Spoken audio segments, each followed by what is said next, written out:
Hey everyone, today I'm going to show you how to share your Outlook calendar with other users. So let's get started with this quick tutorial. First, open your web browser and navigate to outlook.cloud.microsoft. Once you're on the page, log into your Microsoft Outlook account to access your emails and calendar. This will load your main inbox and give you access to all of Outlook's features, including the calendar sharing options we'll be using in this tutorial.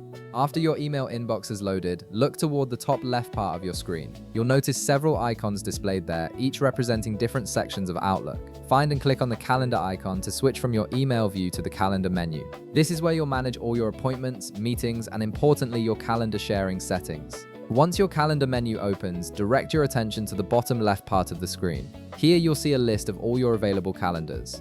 This section displays any calendars you've created or have access to, making it easy to manage multiple schedules if needed. Now, to share one of these calendars with other users, hover your cursor over the calendar you want to share. When you do this, a three-dot icon will appear next to the calendar name. Click on this icon to reveal a context menu with several options. From the context menu that appears, click on the Sharing and Permissions option.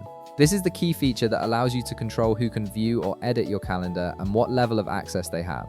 Clicking this will open a new Sharing and Permissions window where you can manage all aspects of calendar sharing. In the Sharing and Permissions window, you'll see a field where you can enter email addresses. Simply type in the email address of the person you wish to share your calendar with. Make sure to enter the correct email address to ensure the right person receives access to your calendar.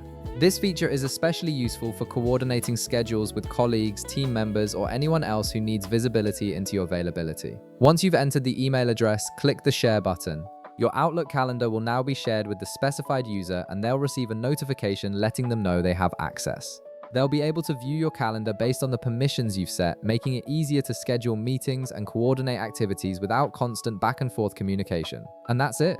You've successfully shared your Outlook calendar with other users, streamlining collaboration and making schedule coordination much simpler. If this video helped you out, be sure to leave a like, subscribe, and I'll see you in the next one.